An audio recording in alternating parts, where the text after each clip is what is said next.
Grab your popcorn and dim the lights.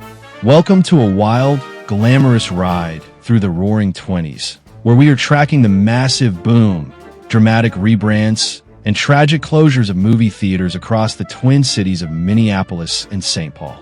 Here is how the decade of silver screen magic played out, year by year. 1920, the roaring 20s kick off.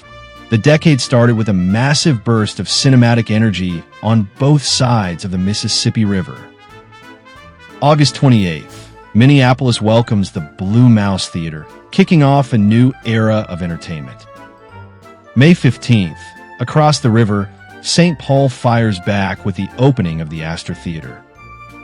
December 4th, the Loring Theater opens its doors in Minneapolis. Also opening this year, the Empress Theater makes its debut in Minneapolis, while the Grand Capitol Theater opens in St. Paul. The first rebrand, St. Paul's Old Star Theater gets a fresh lease on life, reopening as the Comet Theater. 1921, big moves and big laughs. The theater wars heat up with major out-of-town players and some hilariously named venues. February 5th, the Chicago-based Asher Brothers shake up Minneapolis by opening the gorgeous State Theater. October double feature. Minneapolis keeps rolling as the Hennepin Theater opens on October 16th. Name changes and new names. The Broadway Theater opens in Minneapolis, while the Brand Theater gets the best rename of the decade, becoming the HaHa Theater. Over in St. Paul, the Starland Theater morphs into the Strand. The power players arrive. Retail titans Finkelstein and Rubin open the Uptown Theater in St. Paul, while Joseph Friedman counters by opening the Tower Theater. The sad note, the curtain fell for good on the Bungalow and Calhoun in Minneapolis in the State and Victoria in St. Paul. 1922, the Remix Era. 1922 was all about rebranding and shifting ownership. August 22nd, the Minneapolis Orpheum gets a new identity, reopening as the 7th Street Theater. Finkelstein and Rubin strike again.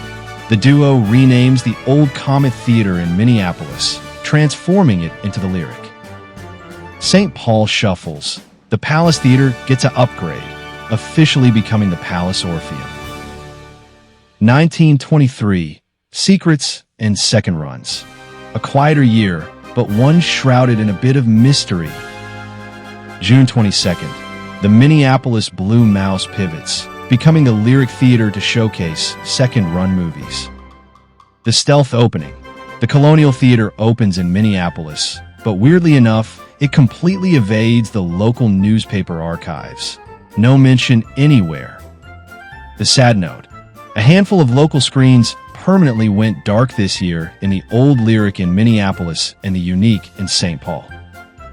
1924, the blockbuster year. October 25th, 1924 might just be the wildest single day in Twin Cities theater history. Look at this lineup. October 25th, the triple threat. Jay Lebedoff officially opens the Homewood Theater in Minneapolis. The Rosebud Theater gets a glow-up and becomes the Avalon Theater. In a massive move, the Lyceum Theater is completely rebuilt and reopened by the legendary S.L. Rothafel, the theatrical mastermind who would later go on to build the world-famous Roxy Theater in New York City. Meanwhile, in St. Paul, the brand new St. Clair Theater officially opens its doors to eager crowds. 1925, shifting landscapes. The mid-20s brought major consolidation and a few heavy goodbyes. More Finkelstein and Rubin magic. The busy duo renames St. Paul's Lyric Theater, transforming it into the State Theater. The Palace drops a name. St. Paul's Palace Orpheum shortens its marquee to simply the Orpheum. The end of an era. Two major staples close for good. The Auditorium Theater in Minneapolis wraps operations. And the old Orpheum Theater at 365, St. Peter in St. Paul shuts its doors. 1926, expanding the boundaries. The cinematic boom spills out into the suburbs and neighborhoods.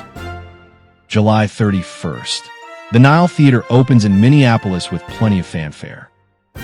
The suburbs and neighborhoods rise. The historic Heights Theater opens up in Columbia Heights, while St. Paul residents celebrate the opening of the Mounds Theater. St. Paul shakeups. The Liberty Theater is renamed the Lyceum Theater, and the old Orpheum on St. Paul gets a second chance, reopening as the President Theater. Goodbye. The Princess Theater in St. Paul officially closes down. 1927. The indie boom and out-of-state expansion. New architecture and regional growth define 1927. Minneapolis sparkles. A trio of new spots open up. The Casino Theater, the Granada Theater, and the El Largo Theater, opened by the Lake Amusement Company. The ultimate recyclers. Finkelstein and Rubin are at it again, reopening the old Astor Theater site in St. Paul as the brand new Concord Theater. Crossing borders. The cinema love spreads to Wisconsin as the Falls Theater opens in River Falls. 1928. The rise of the megaplex. Corporate takeovers and massive seating capacities take center stage. The corporate takeover.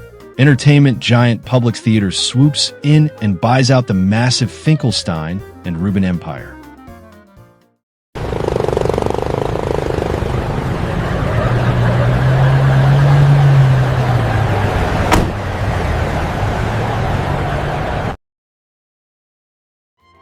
March 24th, the Monster Theater Publix goes big, really big. They open the Minnesota Theater, a breathtaking 4,025-seat behemoth that instantly becomes the largest theater in the entire state. November 10th, Publix keeps expanding, reopening St. Paul's old Astor Theater site yet again, this time as the Riviera Theater. Also opening, the vibrant Ritz Theater makes its debut in Minneapolis. The sad note, amidst the corporate boom, several smaller theaters closed their doors for good, including the Garrick, Gaiety, and the Strand in Minneapolis. 1929, closing out the decade. Publix completely dominates the final year of the 20s, reshaping the theater landscape right before the decade ends. April 25th, Publix opens the Uptown Theater in Minneapolis.